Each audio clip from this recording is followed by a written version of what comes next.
Bom, o que é o refluxo? Doença do refluxo, ou hérnia de hiato, ou que na verdade não são as mesmas coisas, mas são denominados de forma equivocadamente igual. Tem muitos pacientes que nos procuram, doutor, eu tenho hérnia de hiato, ou eu tenho azia, ou eu tenho refluxo. O refluxo gastroesofágico, como o nome mesmo diz, é o fato do ácido gástrico, antes de fluir abaixo, ele reflui. Então, é o refluxo, existe um fluxo normal, existe um refluxo gastroesofágico. O esôfago é um órgão que ele começa aqui na garganta e termina no estômago. É basicamente um mecanismo de condução, um tubo de condução da comida que vai da boca até o estômago. Ele tem movimentos peristálticos para empurrar a comida, que desce também por gravidade no caso da alimentação estar feita sentada.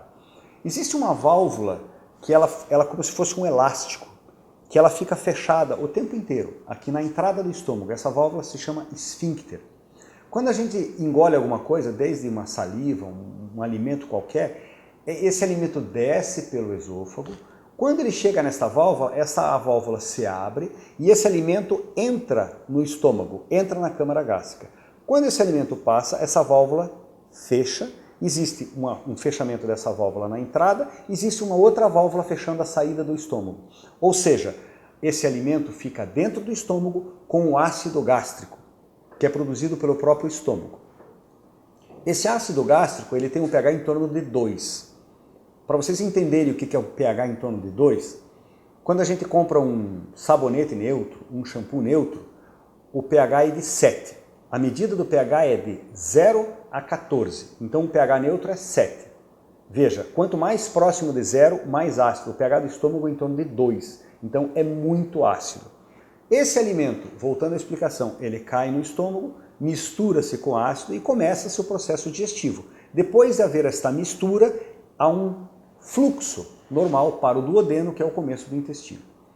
Quando se tem algumas causas de refluxo, quais são as causas de refluxo? Talvez a mais comum seja a hérnia de hiato.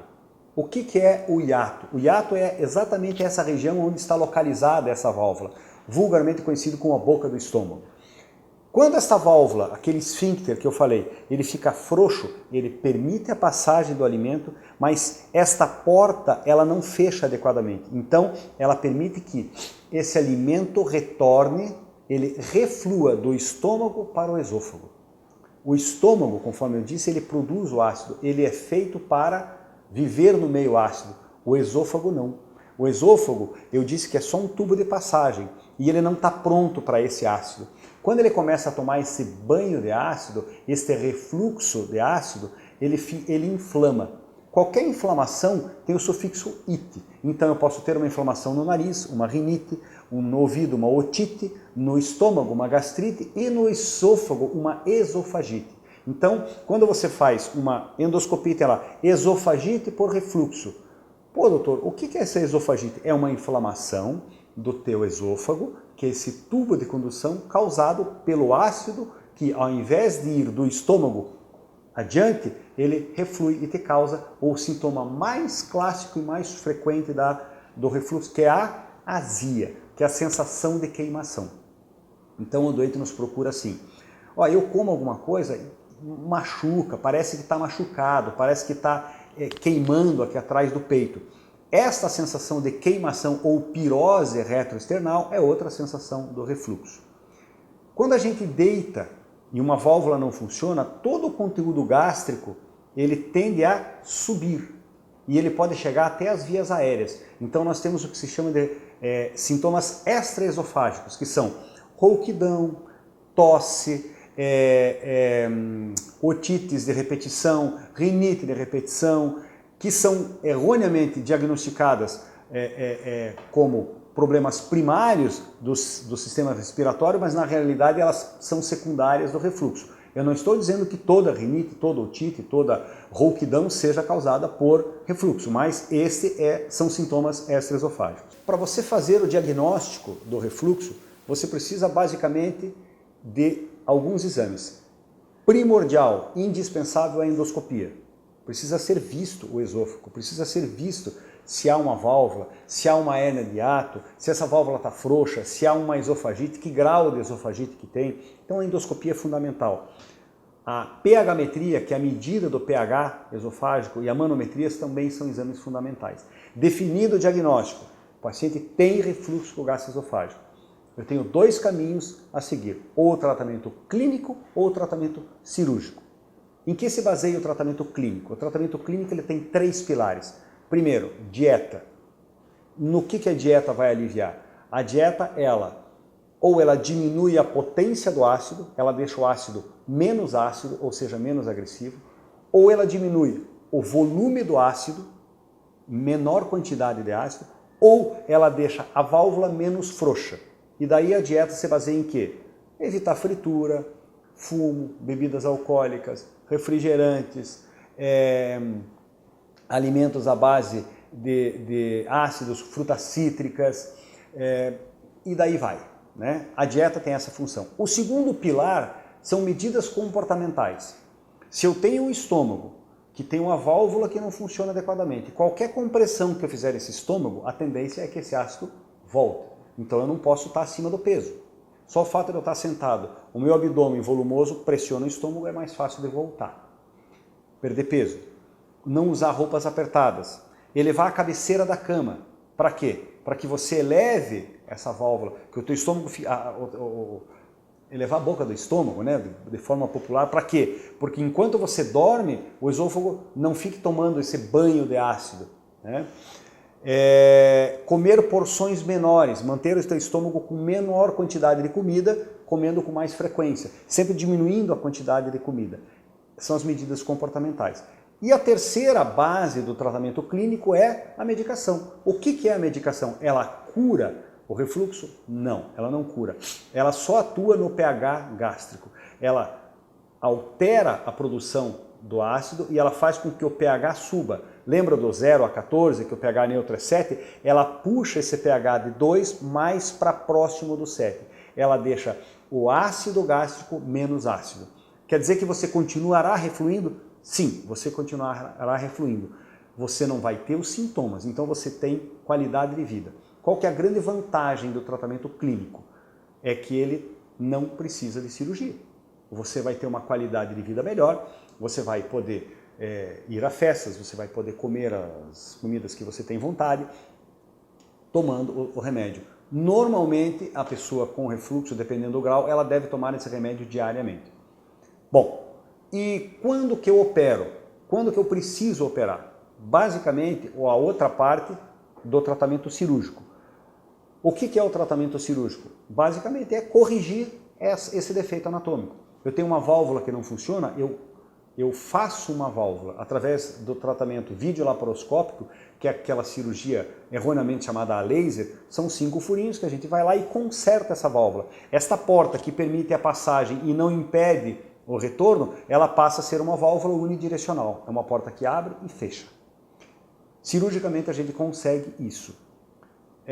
Qual que é a grande vantagem do tratamento cirúrgico? É que você opera e você não tem mais refluxo. Você não precisa mais ficar tomando remédio, você não precisa fazer dieta, você pode ter uma vida normal. Qual que é a grande desvantagem do tratamento cirúrgico? É que é uma cirurgia. E em sendo uma cirurgia, obviamente tem mais riscos do que o tratamento medicamentoso. Quando que se opera? Em 3 situações, de forma geral, que se indica a cirurgia. A primeira delas é quando você tem uma esofagite tão grande, tão grande, tão grande, durante tanto tempo, que você tem o que se chama de esôfago de Barrett ou de Barré. O que é isso? A célula do esôfago, a célula interna, nós internamente somos revestidos por mucosa. Mucosa é essa pele interna da boca, bem delicada. A pele interna, esse tecido de revestimento do nariz, dos olhos, isso é mucosa. Cada órgão tem uma mucosa, o esôfago tem uma mucosa, o estômago tem uma mucosa. Conforme eu disse, a mucosa do estômago é preparada para o ácido, a do esôfago não. Se essa célula do esôfago tomar um banho de ácido muito frequentemente, durante muito tempo, ela fala, eu vou tentar ser uma célula do estômago, para eu não sofrer com esse ácido. Nessa tentativa de transformação em ser uma célula do estômago, ela acaba erroneamente virando uma célula intestinal. O nome disso é metaplasia. A presença dessas células intestinais no esôfago foi descoberto por um pesquisador há muitos anos atrás, o nome dele era Barrett, e ele deu o nome, esôfago de Barrett. O que significa isso? Se esse banho de ácido continuar indefinidamente, existe uma chance bem maior disso se transformar em câncer. Então, indica-se, em muitos casos, com esôfago de Barrett, o tratamento cirúrgico para que evite-se esse banho de ácido. Ou, se o paciente não quiser operar, a condição é tomar altas doses de medicamento e fazer um tratamento clínico muito rigoroso para que isso não progrida. A segunda questão e talvez essa seja a maior indicação, a grande maioria dos pacientes que a gente opera são pacientes que cansam de fazer tratamento clínico. Eu não quero mais gastar dinheiro, por mais que eu faça o tratamento clínico, eu ainda continuo com sintoma e tal. Doutor, me opere, eu não aguento mais. Ótimo, a gente vai lá e faz a cirurgia, tendo indicação e tal, a gente faz a cirurgia. Basicamente são essas as duas grandes condições, o esôfago de Barrett e o tratamento por uma adequação à vida normal. E a terceira condição, que é a indicação não tão comum, é o que a gente chama de intratabilidade clínica. Ele tem um refluxo tão grande que por mais que ele tome remédio 3, 4, 5 vezes ao dia, ele não consegue curar. É o que a gente chama, conforme eu disse, de intratabilidade clínica. Meu senhor, minha senhora, o remédio não faz mais efeito. Tem que se corrigir o defeito anatômico. Certo? Então, resumindo, refluxo gastroesofágico é uma doença que tem como sintomas principais azia, queimação retroesternal, pode ter doenças extraesofágicas ou sintomas extraesofágicos como sintomas da cavidade oral, às vezes halitose, rouquidão, conforme dito. Tem que ser feito o diagnóstico e o tratamento se baseia em tratamento clínico ou tratamento cirúrgico. Um grande abraço, espero que tenha sido elucidativo.